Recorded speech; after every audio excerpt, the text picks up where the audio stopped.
Since the release of the Razer Blackwidow X, many people have compared it to the Corsair K70. The popularity of the K70 undoubtedly influenced the design of the Blackwidow X, at least the decision to remove the top plate, which used to be the signature look of Corsair keyboards.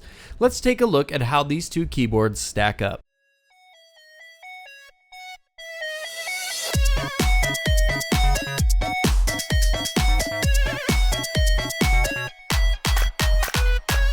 First of all, I have to say that for the purpose of my comparison, I will be using a Corsair K65 LUX, which is just the 10 keyless version of the K70 LUX.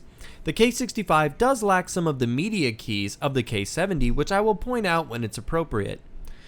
Aesthetically, both keyboards do not have a top plate, which exposes the base of the mechanical switches. Corsair's keyboards feature a brushed aluminum backplate with clear switch bodies, which let the light permeate the entire switch. This makes for a really cool lighting effect across the board. It also makes your keyboard stand out more when looking at it across the room. I personally like the clear switch bodies much better. It makes the top plateless design make a lot more sense, and it makes it more pleasing to look at.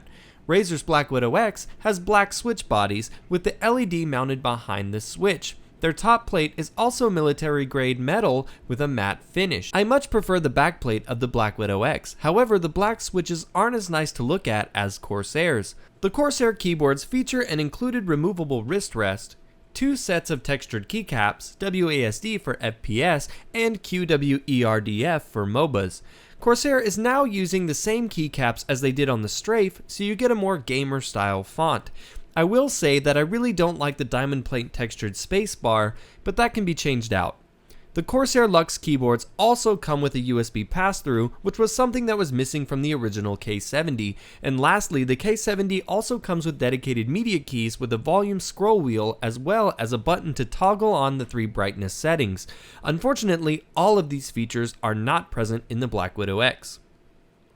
What the Blackwidow X does have going for it is that it has tactile switches. The LUX line of keyboards from Corsair currently only comes in Cherry MX Red. In fact, most Corsair boards have been out of blue for some time. I can't say for sure, but I'm pretty sure that I heard that there was an issue with the blue's production for a while. Whatever the reason, the LUX keyboards are listed as having the option for browns and blues, however they are unavailable. The Razer Green recently got a bit of an overhaul as it changed production from Kyla. It's not 100% for sure, but there have been images floating around the internet that Greetech is the new manufacturer of Razer Green switches. Whether it's completely in-house, which I've also read, or made by Greetech, the quality is undeniably better. For the sound test of the original Kyla switch versus the new one, check out episode 1 of my series Switch is Best. Now that all that's out of the way, if you are indeed in the market for a mechanical keyboard with tactile switches, especially if you like Cherry MX Blues, you will not be disappointed in the performance of the new Razer Green switch. I'm still using my Blackwidow X as my daily driver for this reason even now. Here's a sound test of the Razer Green switch in the Blackwidow X and the Cherry MX Red in the Corsair LUX keyboards.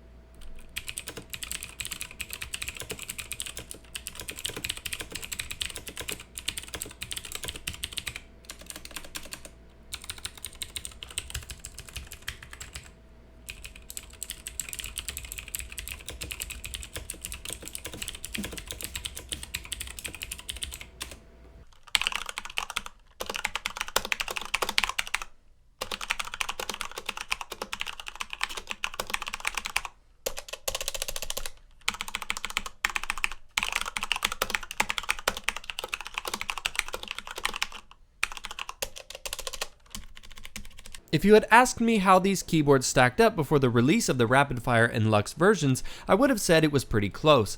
However, with the release of the Rapidfire and subsequently the LUX, it's incredibly clear that the Corsair K70 LUX outclasses the Blackwidow X in terms of features in almost every way.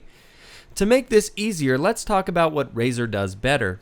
I like the backplate on the Blackwidow X much better than the LUX. I also love the Razer Green switch. On my old Blackwidow, I hated how terrible the consistency was, but with this one, it's flawless. The LEDs also seem to achieve better colors on the Blackwidow, although the LEDs on the Corsair have a lot more exposure, making them look really nice. The Blackwidow X is a solid keyboard. I still use mine as my daily driver. I absolutely love the feel of the Razer Green switch. If I can get my hands on a K70 LUX with blues or maybe browns though, I'm probably going to switch. The K70 LUX absolutely hits it out of the park. It is absolutely everything we want in a keyboard. When you consider the fact that they both cost the same at $159.99, it's really hard not to recommend the Corsair K70 LUX over the Blackwidow X. Well, that's it for this video, guys. Give this video a like to show your support, and be sure to subscribe to my channel so you don't miss out on more videos like this in the future. Let me know in the comments which keyboard you think is the better buy, and as always, thanks for watching, and I'll see you guys next time.